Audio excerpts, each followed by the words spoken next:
Човека с увреждания в България е научен да бъде people pleaser. Хора, мога да ви разказвам за тези неща, защото просто виждам вашия интерес към подобен тип теми и по начина, по който ги разказвам аз, което, разбира се, много ме радва, защото смятам, че трябва да си говорим по това как живеем ние, хората с увреждания, реално, не прокарано през така лъскави и мотивационни глупости, но за да съм мотивиран и аз да го правя, имам нужда от вашата подкрепа, лайк, коментар, даже и хейтърски, шерване с приятели. Всичко това ще бута много повече моето съдържание, а не съдържание на хората, които говорят за злобарски или смешни глупости, както така, най-популярните ни ютубъри обикновенно.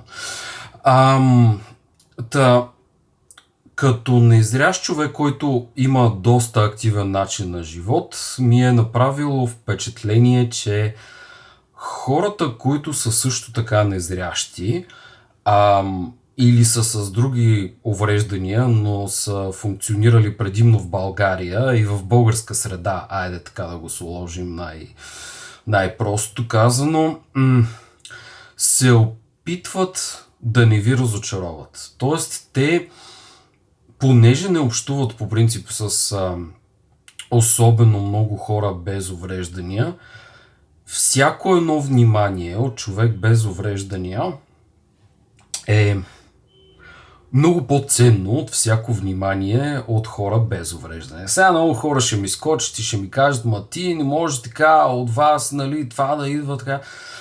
Отново казвам, това са моите преживявания, говорейки си и имайки така доста активен и предприемачески, и културен и всякакъв друг граждански, политически, всякакъв друг живот. Можете да влезете в интернет и да видите с какво съм се занимавал и с какво се занимавам в момента.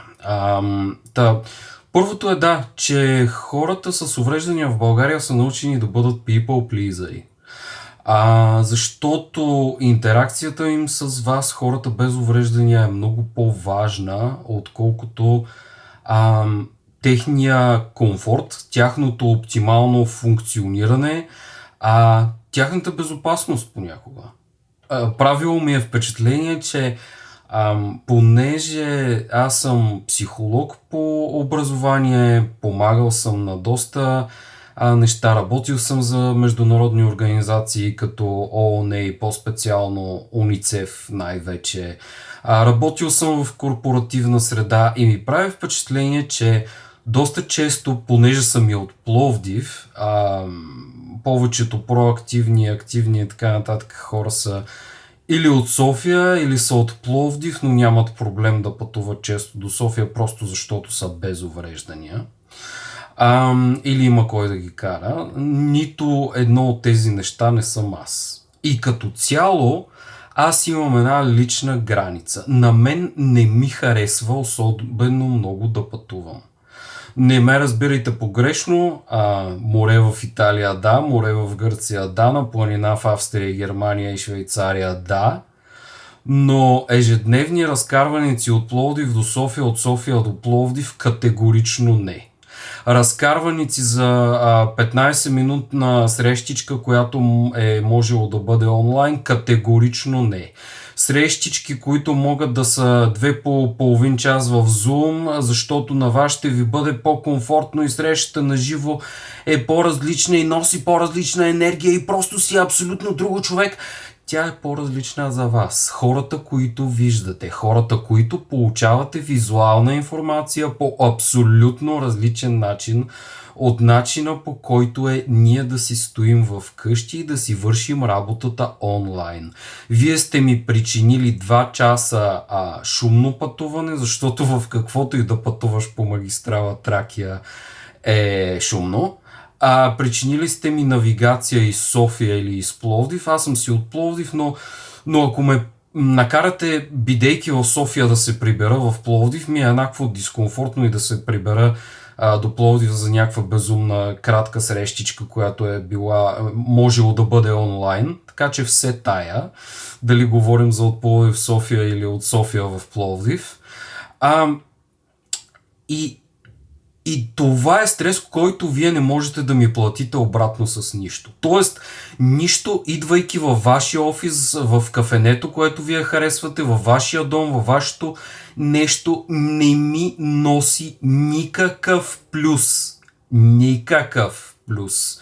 За това, че сме физически на едно и също място заедно. И това много хора с увреждания, за жалост, никога няма да ви го кажат, защото сме приучени в България, отново повтарям, това е категорично български проблем, като човек, който е бил лекуван в Германия и който стана психолог в Белгия и който имаше професионалното си развитие най-вече в американска среда, бих казал. Това е категорично български проблем. Подобни неща чуждестранните хора с увреждания, дори хората с увреждания в Централна Европа не позволяват да им бъдат причинявани. Ние тук в България, разбира се, в това отношение сме си 30 години назад. Поради тази причина правим това видео, за да ви ги разкажа тези неща и да не очакваме от колегите по увреждания да ви ги разказват те, защото това не се получава, както виждаме. Нищо от това, че сте предизвикали пътуване 2 часа за половин час среща, не ми носи на мен лично плюс. На вас може и да ви носи, само че съгласете се, света е направен за вас. Достъпността е налична за вас, хората без увреждания. И това ние, за да ви е на вас още по-удобно да пътуваме физически, бидейки ни неудобно и не особено комфортно и не особено приятно, е още нещо, което ви дава предимство на вас. Сега тук идва един мой въпрос. Може ли някога да спрем да ви даваме предимства на вас? Защото честно казано това, че даже и не ви идва на ум за тази динамика, на мен лично ми идва прекалено много. И това, че вие съвсем спокойно всеки път казвате, ама срещата на живо е съвсем друга. Не е. Не е. Срещата на живо означава координация, загубено време за мен, излишен шум за мен, аз функционирам през ушите си, защото съм човек с визуално увреждане.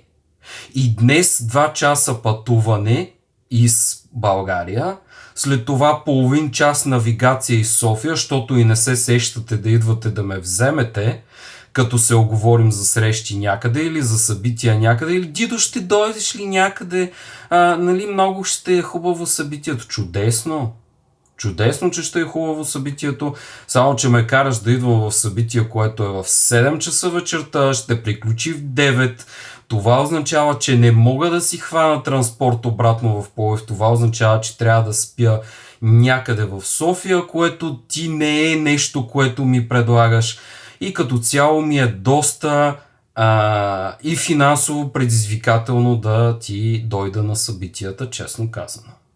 И заради това непрекъснато обяснявам, че хората с увреждания в България са people pleasers. Защото освен аз да обяснявам подобен тип неща, не съм чувал друг човек да ми казва, аз знам от човек с увреждания, с който съм работил, че еди как си, да, нали, прав си, ще пуснем хибридно събитие, например, или хибридна среща. Не, физическото е друго. Все пак срещата очи в очи, аз не те виждам. Как да ти обясня? Как да ти обясня, че ти си единствения човек, който печелиш от срещата ни очи в очи? Аз печеля единствено стрес и координация. Това са неща, които честно казано не бих искал да печеля, а да си ги спестя. Благодаря. Другото нещо, с което се задълбават хората, които настояват на физически срещи и които не си дават сметка за всичките тези динамики и се налага да правим такива... Не знам, на мен идеята за това видео ми се струва излишно. Да си говорим на тази тема ми се е струвало винаги излишно, защото съм смятал, че хората тези неща ги разбират, но очевидно не. Очевидно имаме нужда да си говорим за тези неща. Ма нашия офис е много як. Ма ти знаеш ли там, ти ще видиш, ти ще така. Твоя офис е място, което аз не познавам. Това е място, в което твоите стълбички, твоите стъпалца, твоите бюрца, твоите насъждения, твоите бинбекчета, твоите бюрца, вдигнати, невдигнати, твоите столчета, мястото където стои водата ти, мястото където стои кафето ти, мястото ти за почивка, мястото ти за пушене, непушене, мястото ти за срещи не са неща, които аз мога да разгледам като всички останали хора за 15 секунди и да не завися от теб. Аз трябва или да вися на ръката ти, или да си, пристигайки в твоя уникален офис, да си причинявам още повече стрес след пътя, който съм минал, защото ти настояваш за физическа среща. Тоест ние продължаваме с стреса. И след този стрес, след стреса на пътуването, след стреса на транспорта в София или обратно в Пловдив, след стреса на навигирането на изцяло новия ти офис, който е супер як, но супер непознат за мене, аз трябва да седна и да работя с теб. Ти това разбираш ли го? Ти очакваш от мен, че аз след 2 часа пътуване, половин час навигация, още 10 минути стрес в твоя офис, аз трябва да седна и да работя наравно с теб. Когато ти си кръстосвал краката и си гледал в телефончето и си правил някакви лоу-ки неща. Това няма как да се случи. Съжалявам, че няма кой да ти го каже. Съжалявам, че опираме до този момент аз да ти го кръщя от някакво видео. Но никой друг не го казва. И вие всички, които продължавате да настоявате за малоумни, живи срещи на живо, физически срещи, защото е много по-различно, не спирате да говорите глупости, които нямат абсолютно нищо общо с нашите преживявания като хора с като професионалисти с увреждания, защото тук си говорим за професионални срещи. Дори не ме карайте да започвам да говоря за личния аспект, когато срещите са от интимен характер или с потенциално интимен характер. Третото нещо, след якия ви офис, който е още по-голям стрес понякога даже от самото пътуване и изобщо не ни е як на нас, а ни е стресиращ, непознат и нов и ни носи още по-голямо чувство за зависимост. Координацията с много хора. Наех си асистент. Човека, също както повечето хора покрай мен, е с негова работа. Успява да ми помогне доста с стигането на доста места. Ако не беше той, в последната година и малко щях да пропусна още повече срещи, които са други, просто защото са на живо. Но. Има случаи, в които той не може. И на мен ми е трудно да му кажа, на мен ми е много важно да отидем, защото на мен не ми е.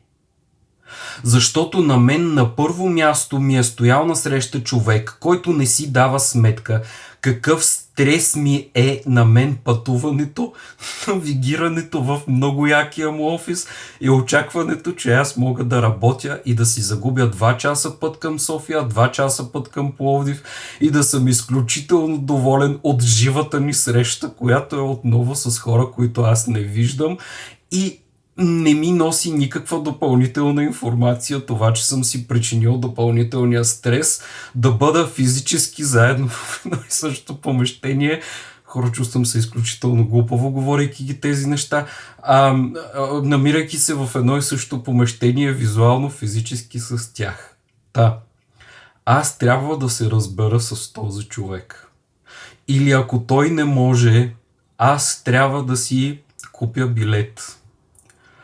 Трябва да обясня на шофьора къде да слизам. Трябва да навигирам с някакви хора, които много настояват да ми помагат. Когато имам нужда от помощ, трябва да си намеря от кой да си я взема тая помощ. Когато се дезориентирам, трябва да си намеря начин да се ориентирам. Когато трябва да стигна до някаква сграда, която съм ходил, което е за нещастие, понеже отново хората, с които си имам работа, най-често са изключително активни хора и се занимават на неща, на нови места. И за нещастие доста рядко ми се налага да бъда на едни и същи места, които просто мога да науча.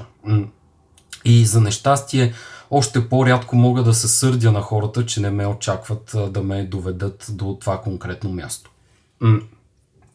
Но всичко това е една безкрайна координация с хора. Хора, които са живи, хора, на които плановете им се променят от сега за сега. Обаче, имам една новина за вас. Ние, приключвайки ангажиментите с вас, дори и в свободното си време, понеже няма достъпност и в свободното ни време, както в работното ни, ние трябва да продължим да се координираме дори за нашата почивка, дори за излизане с приятели. Ние непрекъснато трябва да се координираме с някого, защото достъпност няма нито за професионалните ни ангажименти, нито за почивката ни, и това вие да изисквате излишна координация е нещо, което ме вкарва в ярост, и поради тази причина това видео също съществува, защото някой трябва да ви ги разкаже, очевидно, тези неща, защото те се случват. И отново казвам, че доста бихте ми помогнали, ако ми дадете лайк, ако ми дадете хайп, ако ми дадете коментар и споделите тези видеа, защото в България особено никой от по-известните ми колеги по увреждания не ги разказва тези неща. Отново казвам, отказал съм се да разбера защо. Факт е, че не го правят и факт е, че на мен това не ми е окей. Така че разчитам на вас да стигнем до още повече хора с увреждания предимно и доста хора без увреждания, за да ги имаме всички предвид тези неща, които на мен от моя опит ми правят впечатление. Разказвам четвъртото нещо и ви оставям на мира. Или може би петото, вече се изгубих, честно казано. Както казахме, че ние приключвайки ангажиментите с вас не се отменя нуждата да се координираме. Разказвам ви какво се случи вчера. Вчера трябваше да се върна към езда. Ездата е форма на спорт, с която се занимавам, когато си намеря правилните хора. Считах, че съм намерил правилния човек, за да се върна към езда. В същото време с този човек не се познавам от много отдавна, което може би е моя грешка отново, може би не знам, не съм сигурен. Нямам чак толкова много енергия и време да си мисля на този въпрос. Организирах заедно ходене на кончета. Този човек в последния възможен момент ми каза, че всъщност не му е удобно, има здравословни причини да отменим тази езда, но факта беше, че координацията беше направена, времето беше загубено, организацията от моя страна беше направена и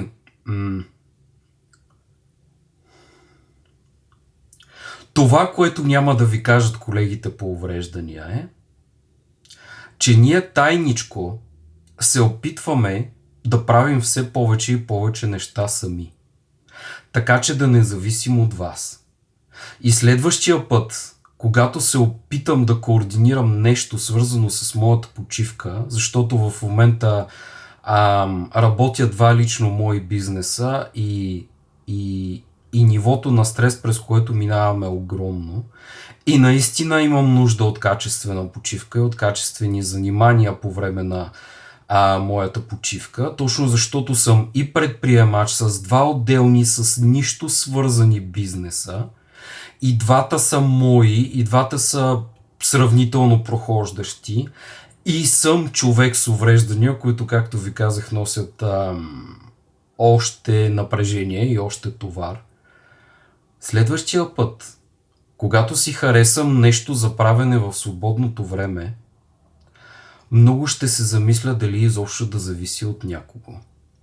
Или дали да направя нещо минимално, абсолютно скромна разходка в квартала ми, но такава, която по никакъв начин да не зависи от никой друг. Да, няма да отида на басейн и няма да плувам. Да, няма да яздя кончета. Да, няма да греба. Обаче, за сметка на това, няма да завися от никого. Така че това е нещо, което също колегите с увреждания няма да ви го разкажат.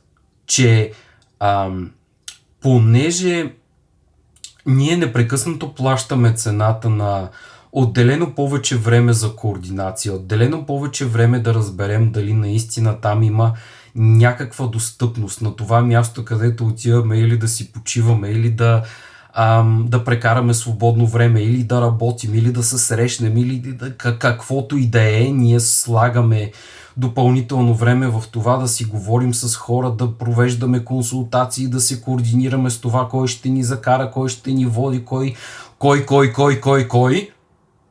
И много пъти са се случвали такива отлагания, такива проваляния на планове, не защото ние не сме си свършили работата, а защото няма достъпност и хората, които са могли да влязат на мястото на достъпността, не са успели с личната си заетост. Ние имаме едно недоверие към всичко и към всички.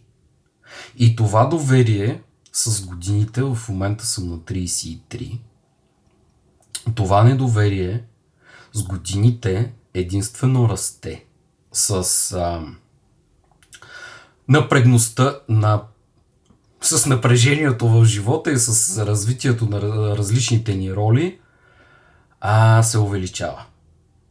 Така че имайте ги тези неща предвид. Знам, че хората с увреждания ще кажат, то е тук прекалено краен. Не е така. На мен ми е важно, че вие сте по-различни от другите хора без увреждания. Те хората без увреждания ги правят тия неща, обаче ти точно не. То не е точно така. Друг път ще ти разкажа. Ти си един от малкото хора без увреждания, които не ги правят тези неща. Тези реплики аз съм ги употребявал. Но ако има хора с увреждания, моля ви, обяснявайте ги тези неща на хората без увреждания. Защото да, те биха могли да проявяват повече емпатия и биха могли да се сещат за тези неща. И всичките тези неща, за които си говорихме в това видео, не са някаква особено напреднала наука или изискващи особени познания. Те са неща, common sense неща, които ако си дадеш време, ще ги осъзнаеш. Обаче те не си дават. Не си го дават това време и не си дават сметка, че техни вярвания, техни искания, техни социални, професионални и емоционални инерции са неща, които нас ни ограничават още повече. И са неща, които на нас ни изкарват пари от джоба непрекъснато. И са неща, които на нас ни слагат още повече тежест. Така че лайк, сабскрайб и коментар.